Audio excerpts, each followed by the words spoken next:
Hello बच्चों, स्वागत है आपका हमारे चैनल खंडवाल क्लासेज में। और बच्चों, आज हम पढ़ने वाले हैं new learn well science class 8 का चैप्टर नंबर 5।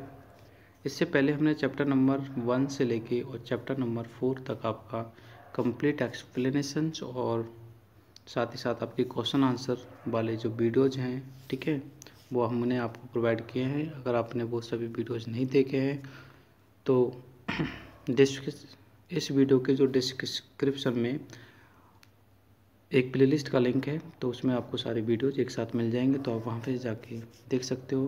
तो जाओ, डिस्क्रिप्शन में लिंक है, वहाँ से देख सकते हो। आज हम इस चैप्टर को पढ़ेंगे।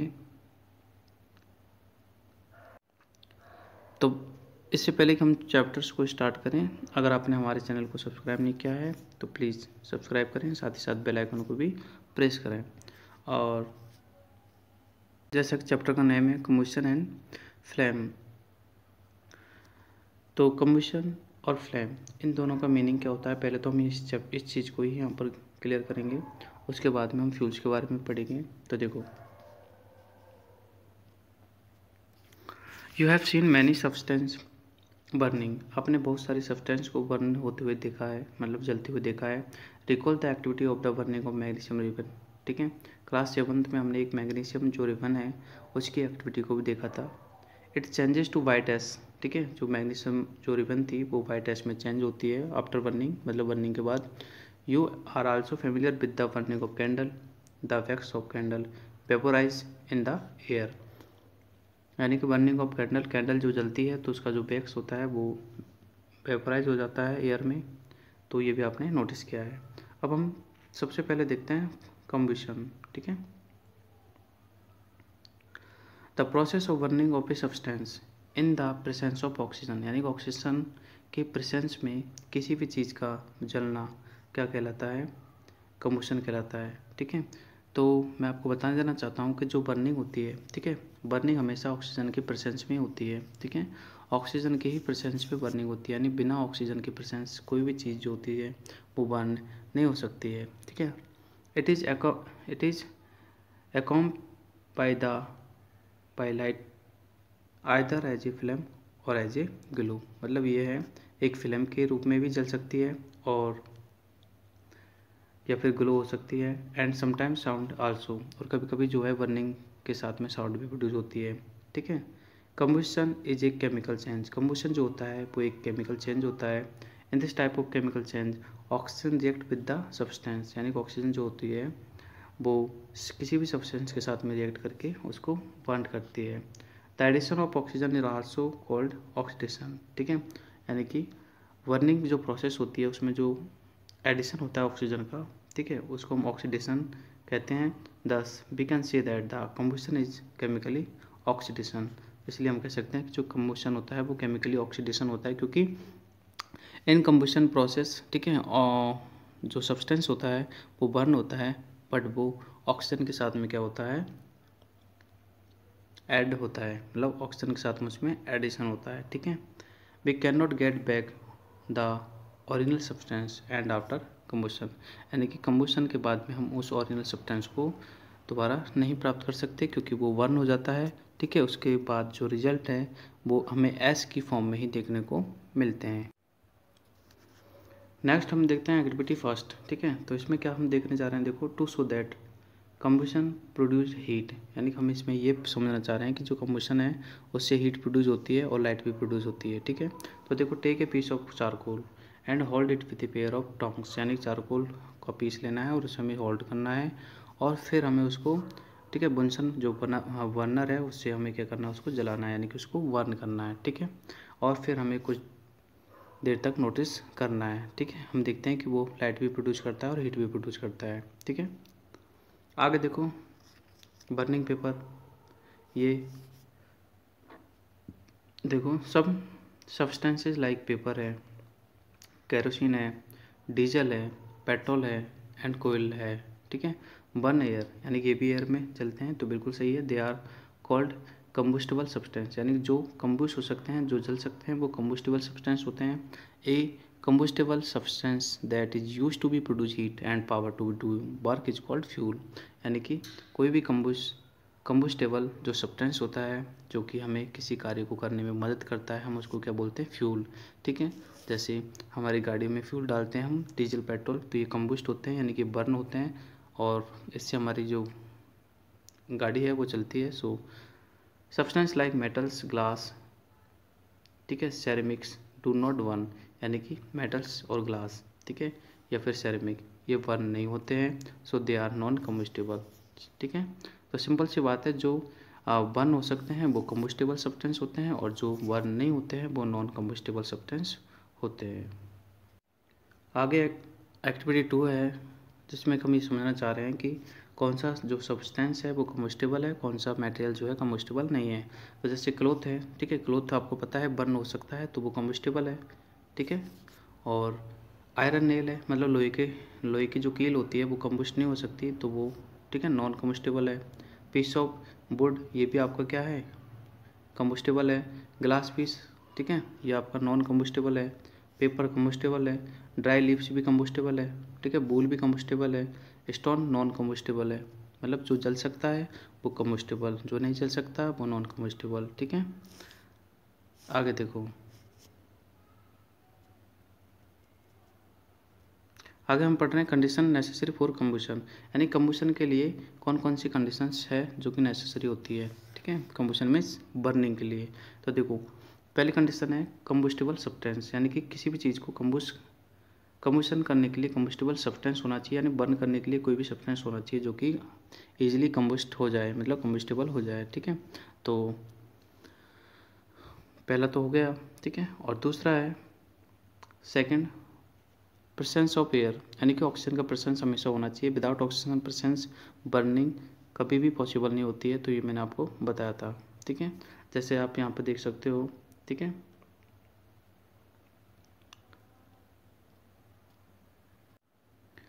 यहाँ पे एक लाइन लिख रही है बहुत अच्छी, उसको पढ़ो। देखो, पहले बात हो, इसको पढ़ लो। The second condition of the combustion occurs in presence of oxygen. ठीक है, ये वाली लाइन देखो, for complete combustion to take place oxygen should be present in sufficient quantity, यानी कि अगर हमें कंप्लीट कम्बशन कराना है तो ऑक्सीजन की जो प्रेजेंस है वो एक तरह से सुफिशेंट होनी चाहिए, मतलब अच्छी तरह से ऑक्सीजन का प्रेजेंस होना चाहिए। ऑक्सीजन पूरी तरह मतलब हमें मिलनी चाहिए, तब जाके आपका जो कम्बशन है वो कम्प्लीटली होता है। अदरवाइज जो कम्बशन है वो कभी कभी अनकम्प्लीट भी होता है। ठीक है, आगे देखो नेक्स्ट पेज पे, fuel plus oxygen. Fuel means है कोई भी चीज़, ठीक है, जो कि जलती है, यानी कम्बस्टेबल सब्सटेंस है, और साथ ही साथ ऑक्सीजन है। ठीक है, तो ये दोनों बर्न होंगे, बर्न होने के बाद में आपको जो प्रोडक्ट के रूप में मिलेगा वो आपका CO2 मिलेगा और हीट मिलेगी। कहने का मतलब CO2 गैस जो गैस है वो बर्निंग से रिलीज होती है और साथ ही साथ कुछ हीट भी रिलीज होती है। ठीक है, so these are product of your, ठीक है, कम्बशन प्रोसेस। नेक्स्ट है to show that air oxygen is necessary to combustion. ठीक है, एक्टिविटी जो 3 है इसमें हम ये समझना चाह रहे हैं कि जो ऑक्सीजन होती है वो कम्बशन के लिए नेसेसरी होती है, नहीं होती है। ठीक है, तो ऑक्सीजन जो होती है कम्बशन के लिए नेसेसरी होती है बहुत ज़्यादा। देखो, जैसा कि इस एक्टिविटी में क्या है, जो भी है आप पढ़ लेना, मैं आपको थोड़ा समझा देता हूँ कि हमने एक कैंडल ली। ठीक है, हमें पता है कि ये कैंडल जो है अभी फ़िलहाल में जल रही है। ठीक है, बर्न हो रही है, यानी कि फ्लेम प्रोड्यूस हो रही है। बट ऐसा क्यों? क्योंकि आसपास का जो एटमॉस्फेयर है उसमें ऑक्सीजन इसको कम्प्लीटली मिल रहा है, मतलब ऑक्सीजन है। बट जैसे हम इसको किसी जार से या फिर किसी भी हम, ठीक है, बर्तन से इसको ढक देते हैं इस कैंडल को। ठीक है, तो हम देखते हैं कि कुछ देर के बाद में ये जो है आपका फ्लेम है, ठीक है, वो बुझ जाता है, मतलब उसकी जो बर्निंग है वो स्टॉप हो जाती है। Because of reason, because of jar के ढकने से ऑक्सीजन की जो सप्लाई है वो बंद हो जाती है, तो आपका जो कैंडल है वो बंद हो जाता है। यानी कि इससे हम ये समझ सकते हैं कि किसी भी चीज़ को बर्न करने के लिए ऑक्सीजन बहुत ही ज़्यादा नेसेसरी है। विदाउट ऑक्सीजन, ठीक है, कम्बशन या फिर जो भी बर्निंग है वो पॉसिबल नहीं है। सेकंड, जो थर्ड आपका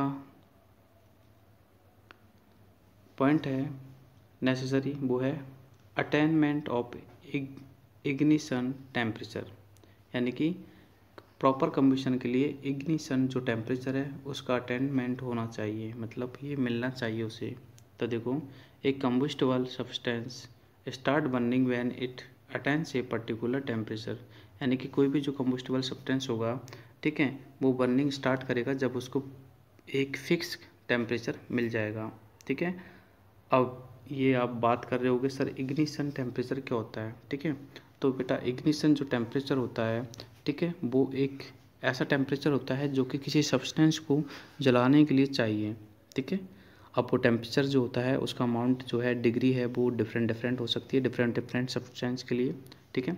जैसे मैं बात करूँ कि भाई आप माचिस की तिली से कोई बड़ा, ठीक है, इतना बड़ा जो वुड का पीस है उसको जलाओगे तो नो, ठीक है, मतलब वो जलेगा नहीं, क्योंकि अगर वुड का पीस ज़्यादा मोटा है तो वो माचिस की तिली से नहीं जलेगा, क्योंकि माचिस की जो तिली है उसको इतना टेम्परेचर नहीं दे पाएगी जितना कि उसे चाहिए, ठीक है। यानी कि उसका जो इग्निशन टेम्परेचर है इस वाले लोग का ये ज़्यादा होगा, जबकि माचिस की जो तिली है उसका टेम्परेचर बहुत कम होगा। तो यानी कि एक प्रॉपर अमाउंट में किसी भी चीज़ को कंबस्ट करने के लिए, बर्निंग करने के लिए जितना टेम्परेचर चाहिए वो आपका इग्निशन टेम्परेचर होता है।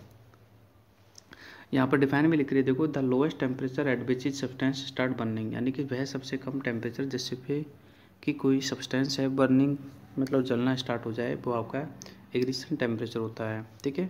और ये सब मतलब डिफरेंट सब्सटेंस के लिए मैंने बताया अलग अलग हो सकता है, ठीक है।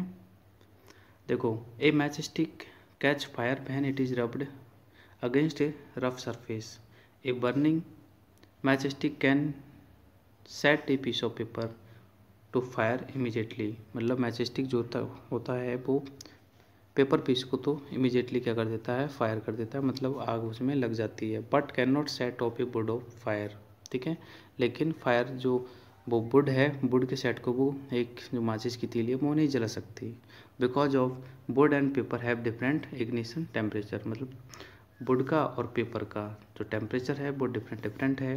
पेपर के लिए बहुत कम इग्निशन टेम्परेचर चाहिए, जबकि वुड के लिए बहुत ज़्यादा इग्निशन टेम्परेचर चाहिए, ठीक है। तो आई होप कि जो इग्निशन टेम्परेचर है इसका डाउट आपके दिमाग से क्लियर हो गया होगा। Ignition temperature is lowest temperature at which substance start burning.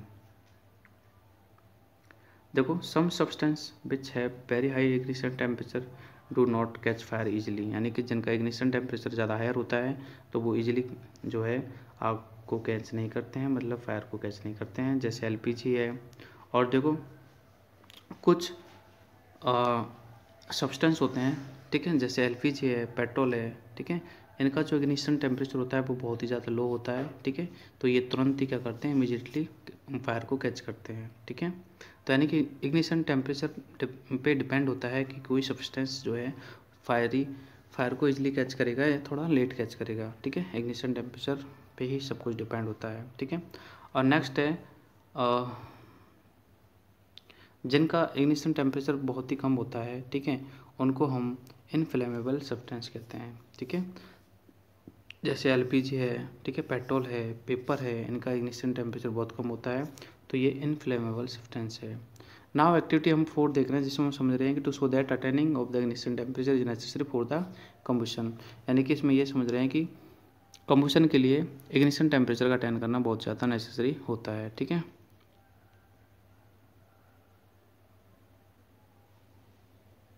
देखो, टेक पेपर कप, हमें एक पेपर कप लेना है एंड पुट सम वाटर, उसमें थोड़ा पानी डालना है, ठीक है।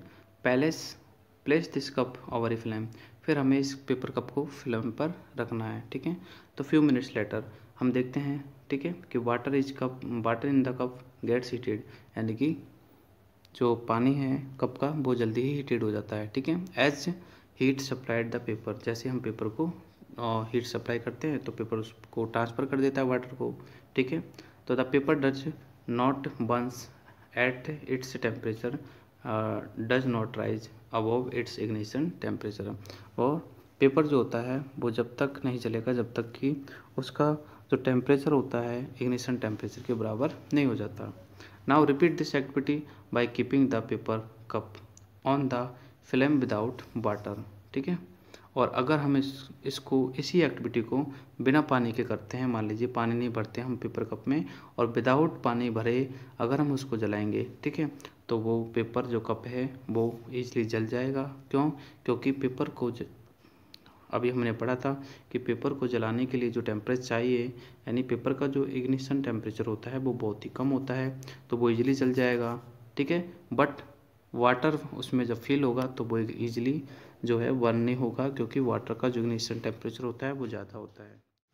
नेक्स्ट पढ़ते हैं हम टाइप ऑफ कंबशन के बारे में। As we know combustion is basically oxidation, ठीक है, जैसा कि हमने अभी जस्ट पहले देखा था। In certain cases it take place at a very slow rate, यानी कुछ केसेज में जो कंबशन होता है बहुत ही स्लो रेट में होता है और जो कि कंटिन्यूस जो है एनर्जी को रिलीज करता है। द प्रोसेस ऑफ रस्टिंग, जैसे रस्टिंग की जो प्रोसेस होती है, ठीक है, तो वो भी ऑक्सीडेशन प्रोसेस होती है, क्योंकि रस्टिंग जो प्रोसेस होती है, ठीक है, ऑक्सीजन जो होती है वो ऑक्साइड की फॉर्म में चेंज हो जाती है और जो आयरन है, ठीक है, उस पर रस्टिंग लग जाती है, ठीक है। रस्टिंग के लिए जो नेसेसरी कंडीशंस है वो है आपका ऑक्सीजन जो कि ऑक्साइड की फॉर्म में चेंज होता है, प्लस में moisture. The digestion of food, ठीक है, ये भी हमारा ऑक्सीडेशन प्रोसेस है, ठीक है। ये सभी जो है स्लो कंबशन के ऑक्सीडेशन प्रोसेस है। फूड का डाइजेशन होता है तो यानी फूड का भी क्या होता है, कंबशन होता है, ठीक है, विथ हेल्प ऑफ ऑक्सीजन, यानी कि जब हमारा O2 होता है, ठीक है, O2 जो कि हम रेस्पिरेशन प्रोसेस में हम O2 को टेक करते हैं और वो O2 जो है हमारी सेल्स में जाके फूड को ब्रेक डाउन करता है इनटू सिंपलर सब्सटेंस में और फिर जाके हमें एनर्जी मिलती है ATP की फॉर्म में। तो ये सब क्या है, स्लो प्रोसेस है, ऑक्सीडेशन का ही कंबशन है, ठीक है। नेक्स्ट है जो आपका टाइप कंबशन है, उसमें पहला है एक रैपिड कंबशन और दूसरा है आपका spontaneous combustion. Rapid means word से आप समझ सकते हो, rapid means it is a type of combustion in which a substance Burns quickly. Rapid means quickly, यानी कि जल्दी ही कोई सब्सटेंस बर्न हो जाता है, ठीक है, और ज़्यादा हीट को प्रोड्यूस करता है। तो इस टाइप का जो कंबशन होता है उसे हम रैपिड कंबशन कहते हैं, ठीक है।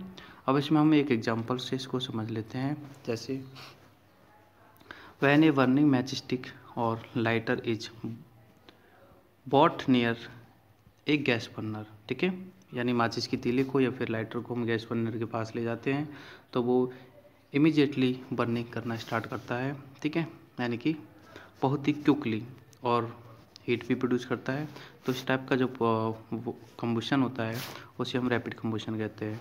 नेक्स्ट आपका स्पॉन्टेनियस, ठीक है, कंबशन। तो it is a type of combustion in which a substance burn suddenly, यानी इसमें भी जो सब्सटेंस है वो सडनली बर्न होता है, ठीक है, इनटू फ्लेम के रूप में विदाउट एनी एक्सटर्नल हीट और एपरेंट कॉज, यानी कि बिना कोई एक्सटर्नल हीट के, ठीक है। इसमें भी आप एग्जांपल देख सकते हो, फॉर एग्जांपल जैसे सोडियम है, फास्फोरस है, ठीक है, ये दोनों ही बर्न होते हैं, ठीक है,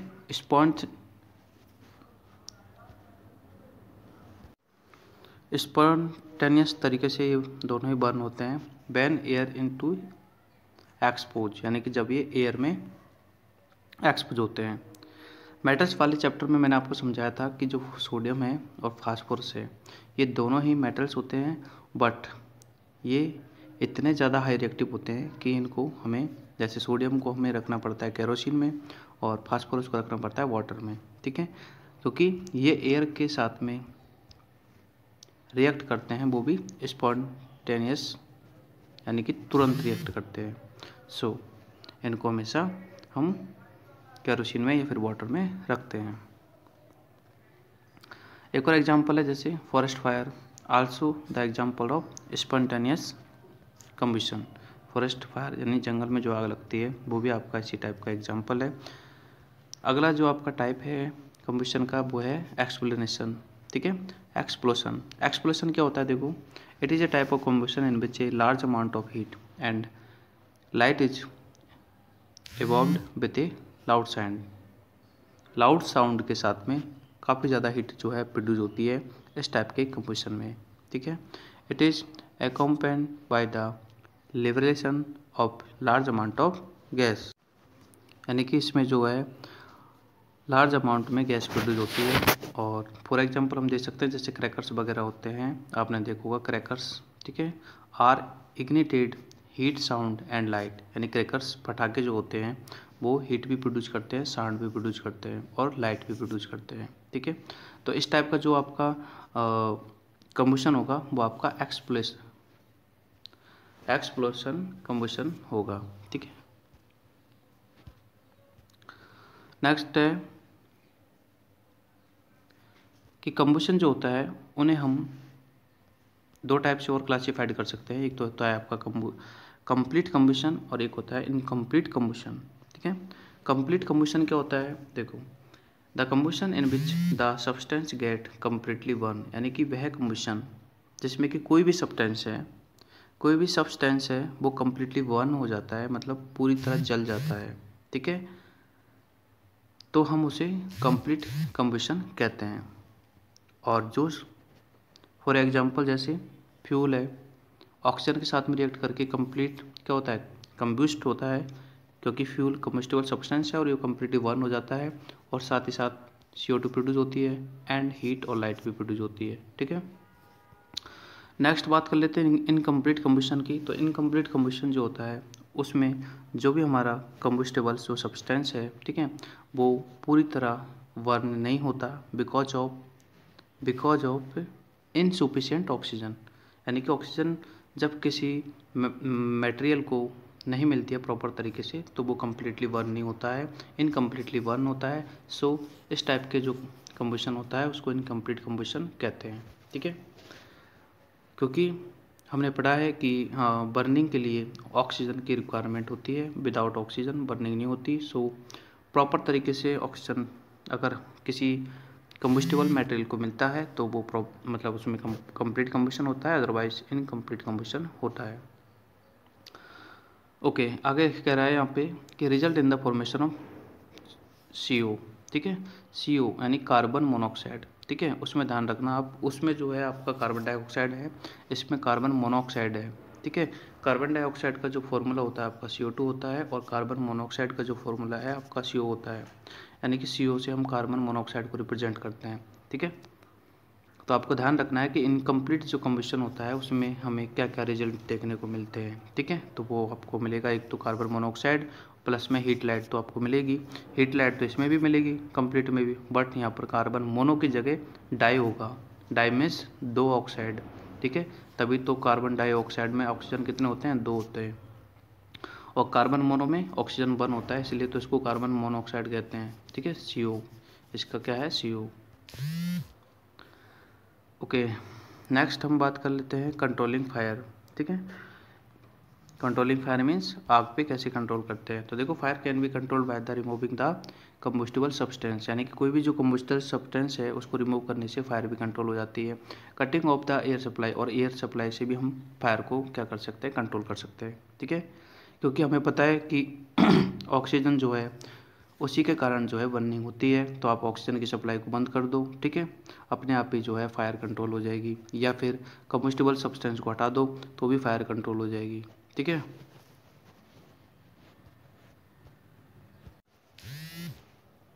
नेक्स्ट पेज पे let us discuss different ways of the control fire, मतलब कंट्रोल फायर को कंट्रोल करने के अलग जो तरीके होते हैं वो हम देख रहे हैं, जैसा कि आप देख रहे हो यहाँ पर, ठीक है। फायर ब्रिगेड्स एट वर्क, यानी कि फायर ब्रिगेड्स जो होती है फायर पे कंट्रोल करती है, ठीक है। तो देखो, यानी कि फायर ब्रिगेड्स में क्या होता है, वाटर होता है, यानी कि वाटर से भी हम क्या कर सकते हैं, फायर पर कंट्रोल कर सकते हैं। कैसे, देखो, water is the most common fire, ठीक है, एक्सटिंग्विशर, ठीक है। वाटर जो होता है सबसे ज़्यादा यूज किया जाता है फायर को कंट्रोल करने के लिए। It cools down many combustible substance below their ignition temperature, ठीक है। वाटर का यूज़ हम इसलिए करते हैं क्योंकि ये जो होता है काफ़ी सारी जो कंबस्टिबल सब्सटेंस है उनके टेम्परेचर को कम कर देते हैं, यानी कि जो उनका इग्निशन टेम्परेचर होता है उसको डाउन कर देते हैं, ठीक है। The water vapour formed surround the combustible substance and cut off the air supply, यानी कि जो वाटर होता है, ठीक है, वो कम्बस्टिबल जो सब्सटेंस है उसकी एयर की सप्लाई को कट कर देता है, इसलिए जो आपकी फायर है वो वाटर के द्वारा कंट्रोल हो जाती है। Water can be use to put off fire caused by the wood और पेपर, ठीक है। However it can be use to put off fire caused by oil, petrol, kerosene because these substance are lighter than water and keep floating on water. कहने का मतलब ये है कि जो पानी से जो हम फायर को कंट्रोल करते हैं वो सिर्फ हम किस में कर सकते हैं, वुड और पेपर पे कर सकते हैं। यानी कि अगर लकड़ी में आग लगती है तो हम पानी से कंट्रोल कर सकते हैं, ठीक है। बट अगर आग लगी है मान लीजिए पेट्रोल और केरोसिन से, तो हम पानी से उसको कंट्रोल नहीं कर सकते, ठीक है, क्योंकि पेट्रोल और जो केरोसिन है ये क्या है, ऑयल है, ठीक है। और ऑयल जो होता है, ठीक है, वो लाइटर ऑयल जो होता है वो लाइटर होता है वाटर से। तो ऑयल वाली जो आग होगी, ऑयल वाली जो मतलब फायर होगी, उस पर वाटर से कंट्रोल नहीं किया जा सकता, क्योंकि वाटर के ऊपर क्या होगा, ऑयल होगा। सो यानी वाटर के ऊपर ऑयल क्या करेगा, फ्लड करेगा। द फायर कीप्स बर्निंग, और आग जलती ही रहेगी। इसलिए ध्यान रखना, पानी से हम ऑयल और जो पेट्रोल वाली आग है उसको हम नहीं बुझा सकते। Water should also not be use to put off the fire caused by electrical equipments, ठीक है। और इलेक्ट्रिकल जो इक्विपमेंट्स होते हैं, अगर उनमें हमारी जो फायर लग जाती है, मान लीजिए आग लग जाती है, तो उनको भी हम वाटर के द्वारा, आपको पता है कि उनको भी कंट्रोल नहीं कर सकते, क्योंकि वाटर जो होता है वो इलेक्ट्रिकल, यानी कि इलेक्ट्रिक का क्या होता है, अच्छा कंडक्टर होता है, ठीक है। तो हमें इलेक्ट्रिक शॉक भी लग सकते नहीं, लगते ही हैं। सो कभी भी इलेक्ट्रिकल इक्विपमेंट्स में आग लगती है तो पानी का यूज नहीं करना चाहिए, ठीक है, क्योंकि वाटर एक बहुत ही अच्छा कंडक्टर होता है इलेक्ट्रिसिटी का, और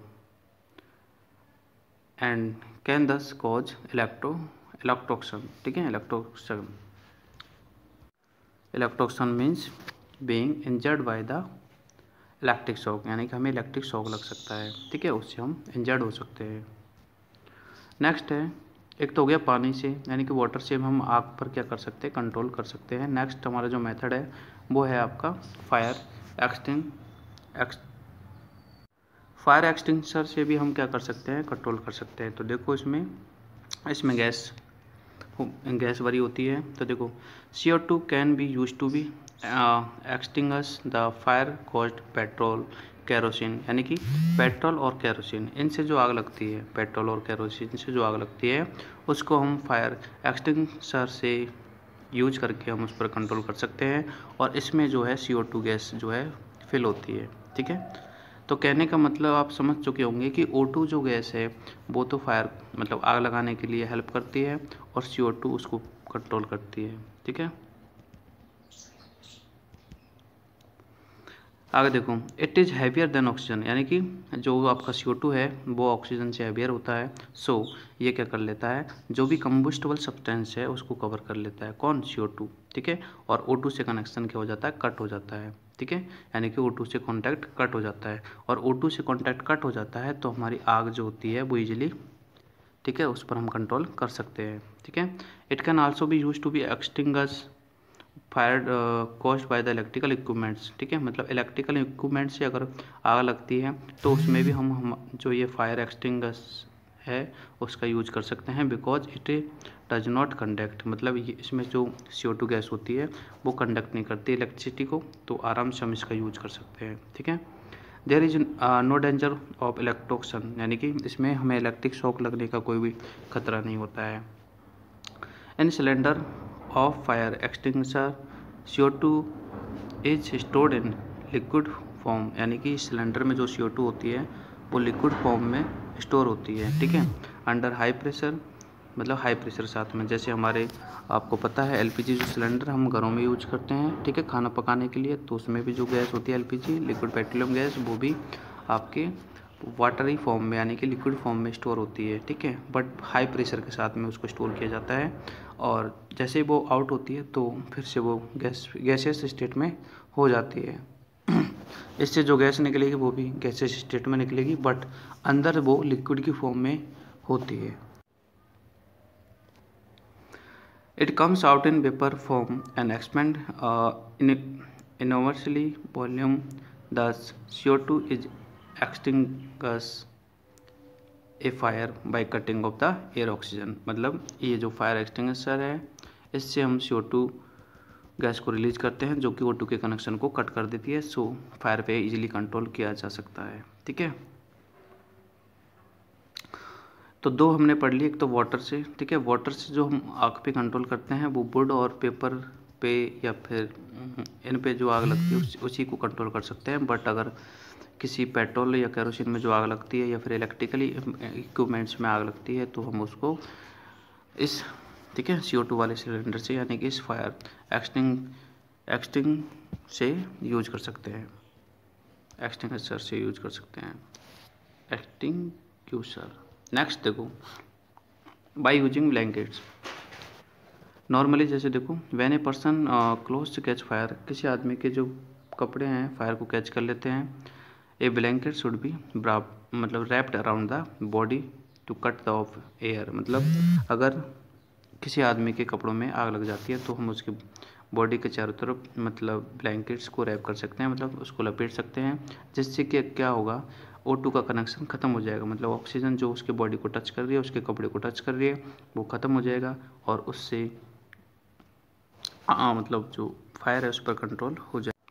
तो ये तो हो गया कि हम फायर पे कैसे कंट्रोल कर सकते हैं। ठीक है, अब हम आगे पढ़ने हैं फ्लेम के बारे में। ठीक है, जो फ्लेम होती है, ठीक है, तो उसके बारे में पढ़ेंगे कि कौन से पार्ट में उसका जो टेम्परेचर होता है वो बहुत ज़्यादा होता है, किस पार्ट में कम होता है। ठीक है, और उसके कलर के अकॉर्डिंगली देखेंगे। तो देखो, the gaseous light emitting part of fire is called flame. यानी फ्लेम क्या होता है, एक गैसियस लाइट इमिटिंग पार्ट होता है, जहाँ से लाइट इमिट होती है, मतलब हमें जलती हुई दिखाई देती है, उसे हम क्या बोलते हैं, फ्लेम बोलते हैं।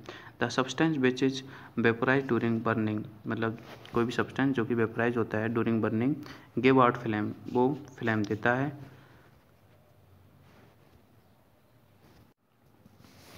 फॉर एग्जाम्पल, जैसे हम अगर कैंडल को बर्न करते हैं, ठीक है, when you burn the candle wick the wax around it melt, मतलब जो वैक्स होगी कैंडल में वो मेल्ट होती है और वो वेपोराइज होती है। ठीक है, मतलब वेपर की फॉर्म में कन्वर्ट होकर तो वो चली जाती है। ठीक है, द वेपोराइज्ड मोल्टन वैक्स, यानी कि जो वेपोराइज जो मोल्टन वैक्स होती है, ठीक है, मूव्स अपवर्ड्स, ठीक है, through the big due of the capillary action, यानी जो कैपिलरी एक्शन होता है तो उससे वो अपवर्ड की तरफ चली जाती है। And the vapours burn in air, और वो चली जाती है एंड प्रोड्यूस फ्लेम। इससे जो आपका फ्लेम जो होता है वो हमें जलता हुआ दिखाई देता है, प्रोड्यूस होता है। नेक्स्ट है to prove that all materials do not burn with flame, कि जो सभी मटेरियल्स होते हैं, ठीक है, वो फ्लेम से बर्न नहीं होते हैं, मतलब उनमें फ्लेम जो होती है दिखाई नहीं देती। तो ये चीज़ को हम प्रूव कर सकते हैं। ठीक है, जैसे कैंडल है, ठीक है, तो फॉर्म्स फ्लेम, यानी कि फ्लेम इसमें हमें दिखाई देगी तो इसमें यस आएगा। ठीक है, कैंपर में भी देख सकते हैं हम, इसमें भी आएगा। ठीक है, और जिसमें नहीं होती तो वो हमें इसमें फिल कर सकते हैं। अब हम पढ़ते हैं आगे जोन ऑफ फ्लेम, यानी फ्लेम के जोन के बारे में पढ़ते हैं कि कौन कौन से जोन होते हैं और कौन से जोन में जो है आपका टेम्परेचर कैसा होता है। ठीक है, तो देखो,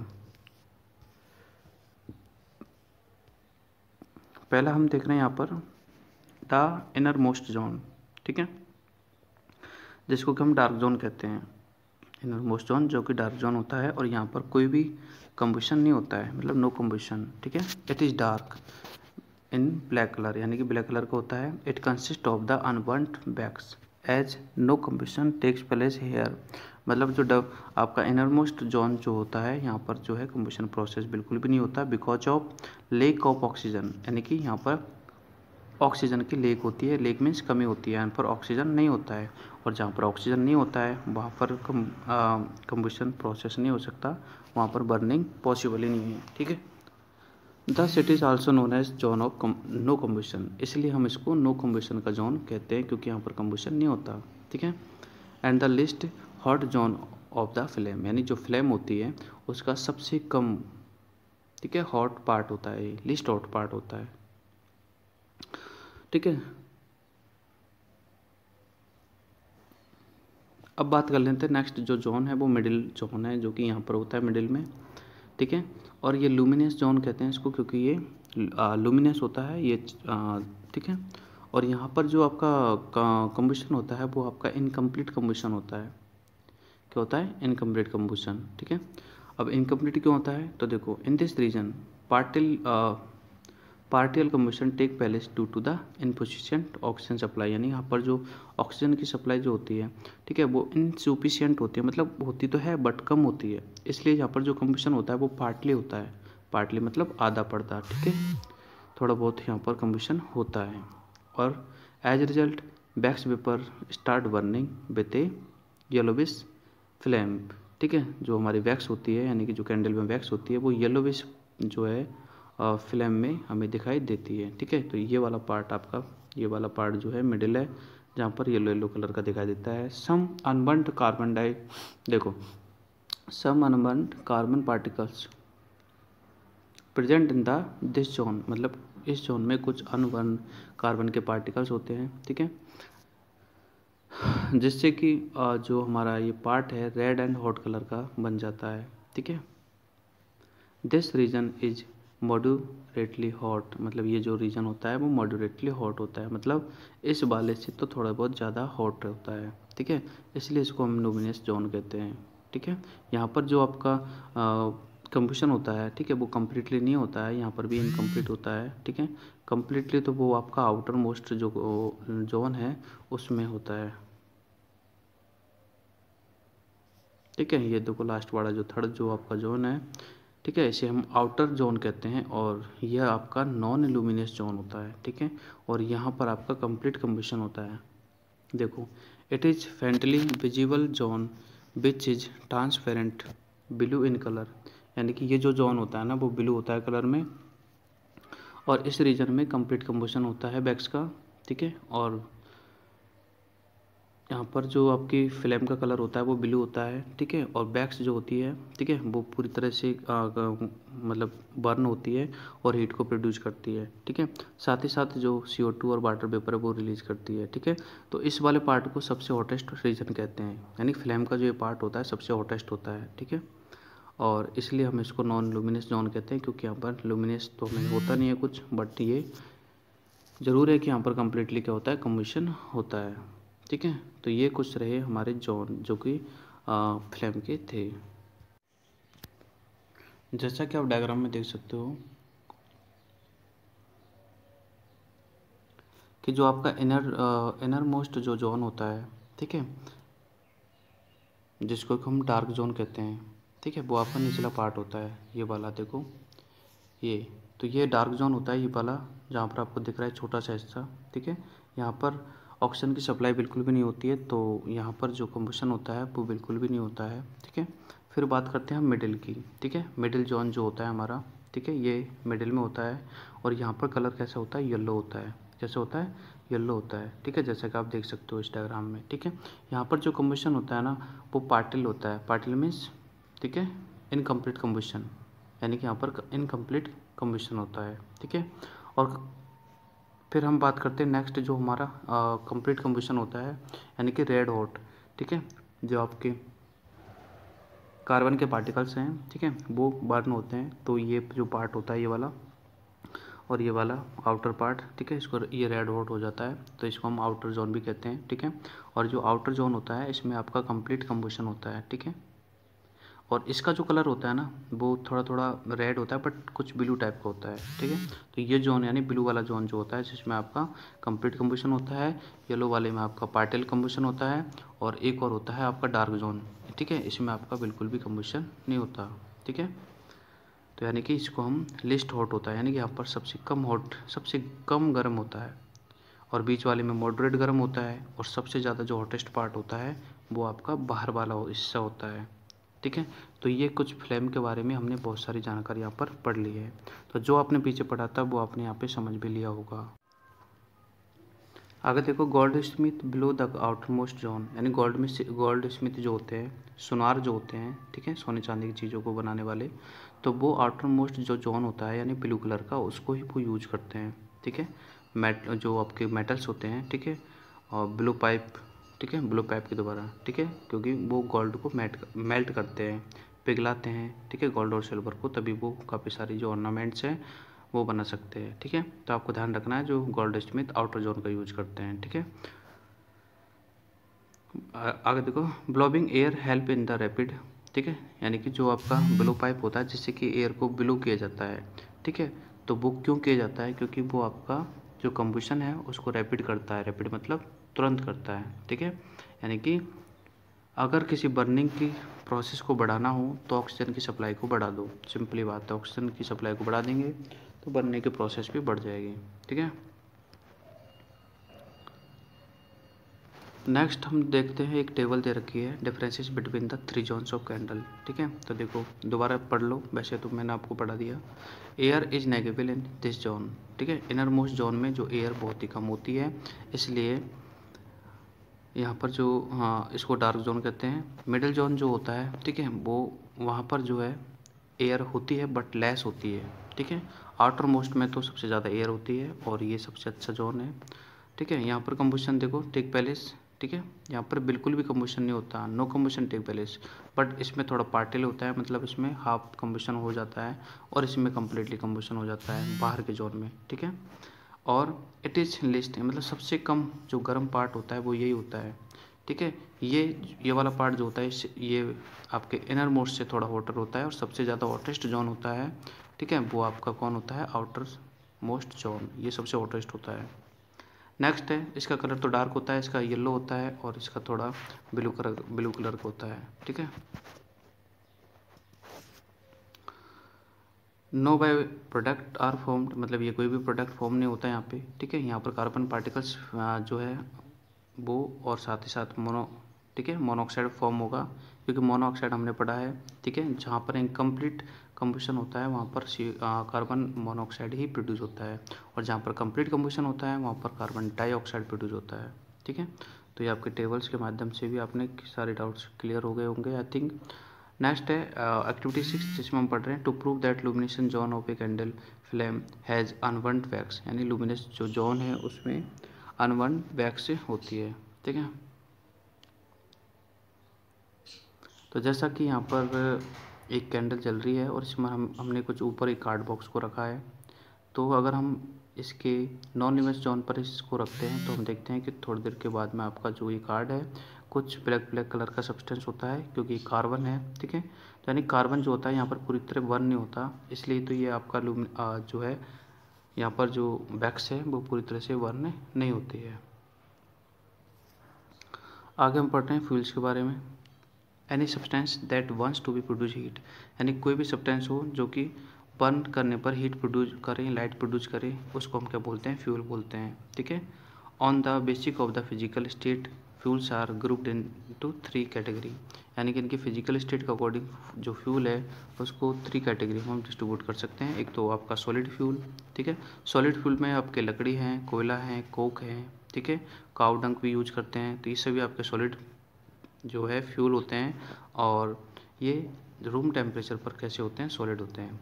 नेक्स्ट लिक्विड है, तो लिक्विड में आपके काफ़ी सारे फ्यूल्स हैं, लाइक ऑयल है, एल्कोहल है, पेट्रोल है, डीजल है, ठीक है, ये आपके लिक्विड फ्यूल्स हैं जो कि।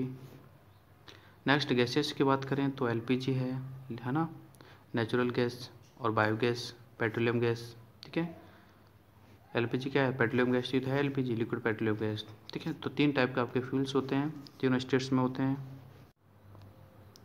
नेक्स्ट हम बात कर लेते हैं फ्यूल एफिशिएंसी के बारे में, है ना, क्योंकि फ्यूल है तो उसकी एफिशिएंसी जो होती है वो डिफरेंट होती है, क्योंकि फ्यूल्स भी डिफरेंट काइंड के होते हैं, ठीक है। तो देखो different fuels produce different amounts of heat, अलग अलग तरह के जो फ्यूल्स होते हैं अलग अलग तरह की हीट को प्रोड्यूस करते हैं, मतलब अलग अलग हीट के अमाउंट को प्रोड्यूस करते हैं, ठीक है, कोई ज़्यादा कोई कम। कैसे, the amount of heat energy produced by the complete combustion of 1 kg, यानी कि कंप्लीट कम्बशन के द्वारा 1 किलो जो भी आपका फ्यूल होता है, ठीक है, उससे जो हीट प्रोड्यूस होती है, ठीक है, उसे हम कैलोरिक वैल्यू कहते हैं, मतलब जो हमारा हीट प्रोड्यूस होता है उसको कैलोरिक वैल्यू में ही हम लेते हैं। Caloric value of fuel is express in kilo joules per kg, ठीक है, यानी कैलोरिक जो वैल्यू होती है उसको किलो जूल पर kg में हम मेजर करते हैं, तो ये हमारी यूनिट हो गई एफिशिएंसी की। Higher of caloric value of fuel, अगर मान लीजिए फ्यूल की जो कैलोरिक वैल्यू होती है, ठीक है, वो अगर बहुत ही ज़्यादा हो ठीक है। The battery it is the fuel, तो वो फ्यूल बेटर होगा, मतलब सबसे अच्छा होगा। The table given alongside gives the caloric value of the some fuels. जैसे देखो वुड है, ठीक है, तो वुड की जो कैलोरिक वैल्यू होती है वो 17 से 22,000 के करीब होती है, ठीक है। और कोयले की 25 से 33, ठीक है। ऐसे चारकोल की 32 है, काउडंग की 6 से 8 है, ठीक है। कोक की 33 है, केरोसिन की 48 है, पेट्रोल की ये है 47, ठीक है। और बायोगैस की आपकी ये है। तो मतलब इनकी कैलोरिक वैल्यू के अकॉर्डिंग इनकी हम एफिशिएंसी को यहाँ पर देख सकते हैं। ओके, तो देखो आप सबसे ज़्यादा जो एफिशिएंसी होती है आपकी वो हाइड्रोजन की होती है, क्योंकि उसकी कैलोरिक वैल्यू जो होती है 1,50,000 होती है, ठीक है। मीथेन की 55,000 है, ठीक है। और एलपीजी, ठीक है, ये भी आपकी 50,000 है, ठीक है। तो इनकी कैलोरिक वैल्यू के अकॉर्डिंग इनकी एफिशिएंसी होती है, ठीक है। सबसे कम जो एफिशिएंसी होती है वो है आपकी देखो काउडंग की, ठीक है। आई होप कहाँ है काउडंग, ये रहा 6 to 8, यानी काउडंग में सबसे कम जो है आपका टेम्परेचर प्रोड्यूस होता है, मतलब एफिशिएंसी डाउन पोजीशन पर होती है।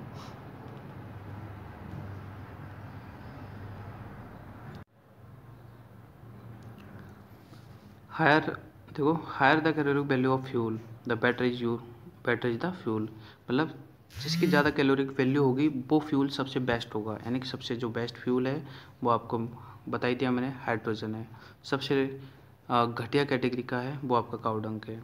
आगे देखो hydrogen has the highest calorific value, ठीक है, and may be considered as a best fuel, यानी हाइड्रोजन को हम बेस्ट फ्यूल में मतलब कंसिडर करते हैं, बिकॉज इसका जो कैलोरिक वैल्यू है वो ज़्यादा होता है, but it is highly inflammable and there are difficulty to transport and store it, मतलब ये इनफ्लेमेबल होता है, ठीक है, इसलिए इसको ट्रांसपोर्ट करना और इसको स्टोर करना थोड़ा डिफिकल्ट होता है। Thus it is used in mostly limited as a rocket fuel, यानी कि इसलिए इसको रॉकेट फ्यूल के रूप में ही हम यूज करते हैं।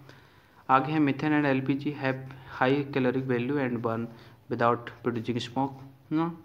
मीथेन और एलपीजी, ठीक है, कोई भी स्मोक वगैरह प्रोड्यूस नहीं करते हैं, so they do not cause pollution, यानी कि ये पॉल्यूटेड फ्री होते हैं, ठीक है, इसलिए हम इनका यूज डोमेस्टिक फ्यूल के पर्पज से करते हैं, ठीक है। LPG can be use to be automobiles as a fuel, बिल्कुल ऑटोमोबाइल्स में हम इसका यूज करते हैं।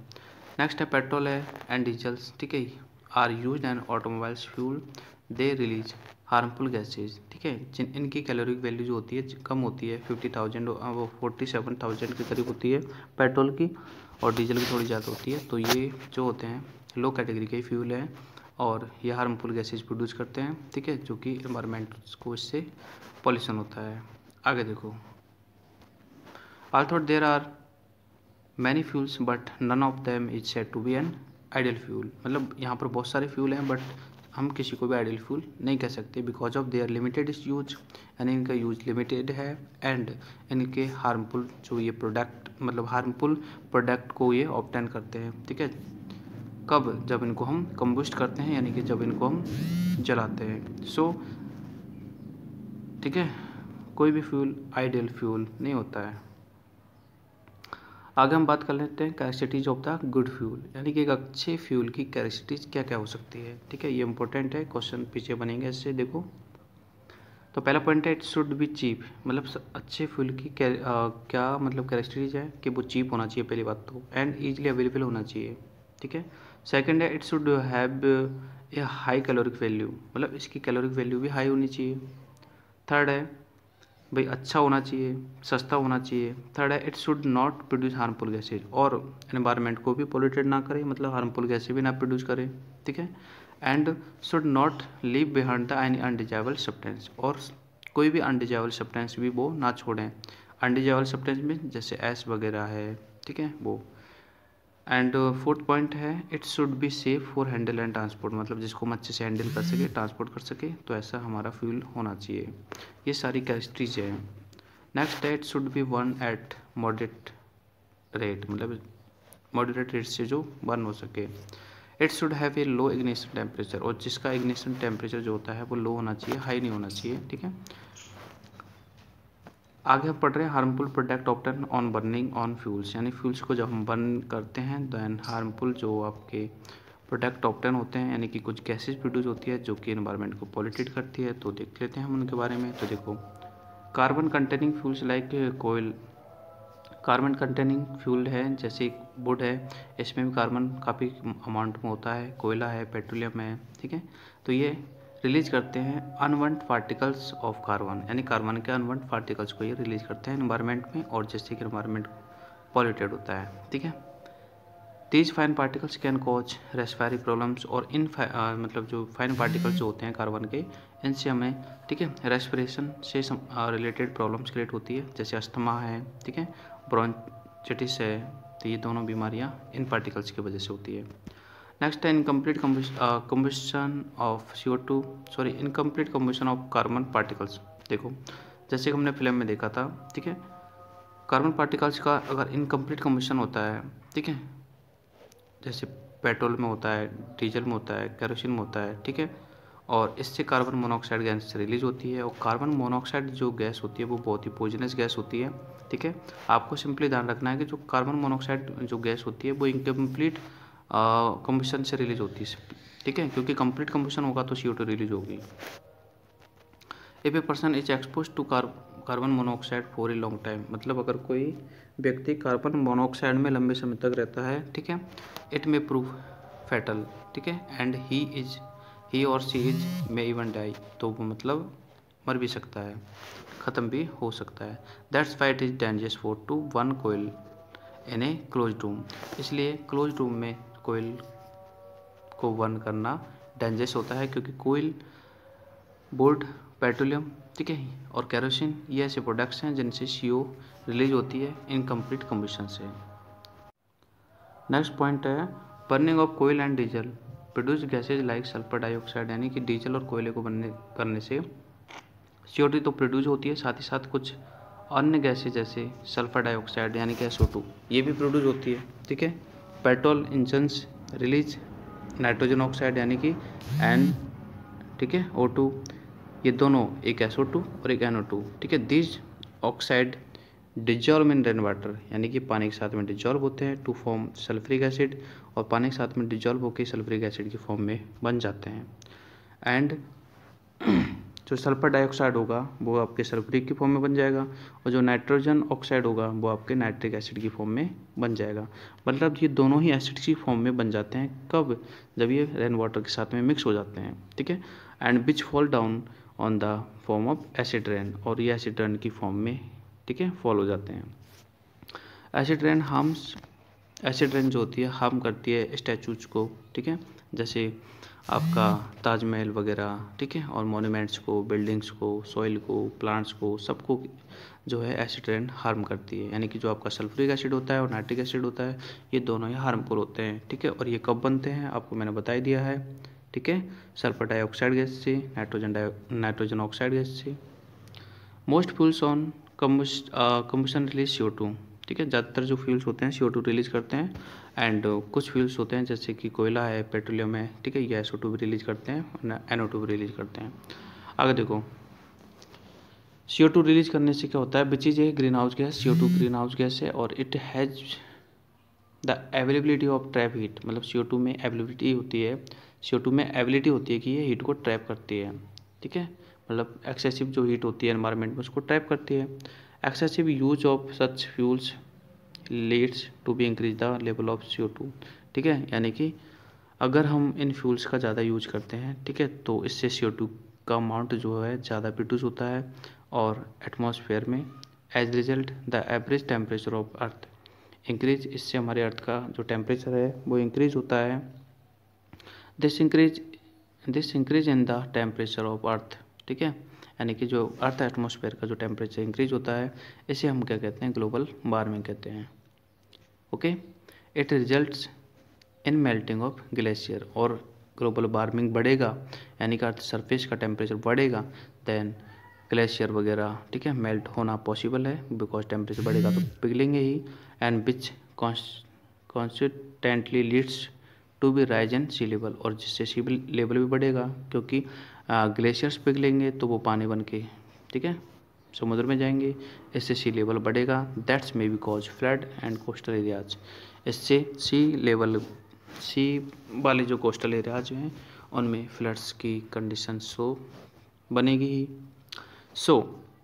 कंट्रोल करो किन पे, CO2 के प्रोडक्शन पे, यानी कि फ्यूल्स पे। ठीक है, सब कुछ ठीक होगा, नेचर भी ठीक होगा।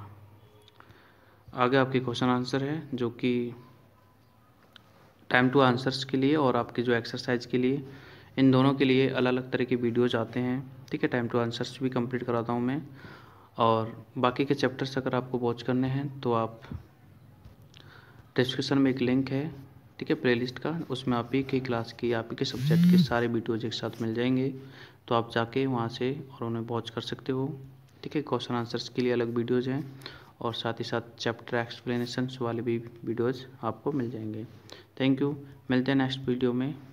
जाने से पहले चैनल को सब्सक्राइब कर दो, अभी तक चैनल को सब्सक्राइब नहीं किया तो, और अपने दोस्तों के साथ में शेयर करें और वीडियो को लाइक करें।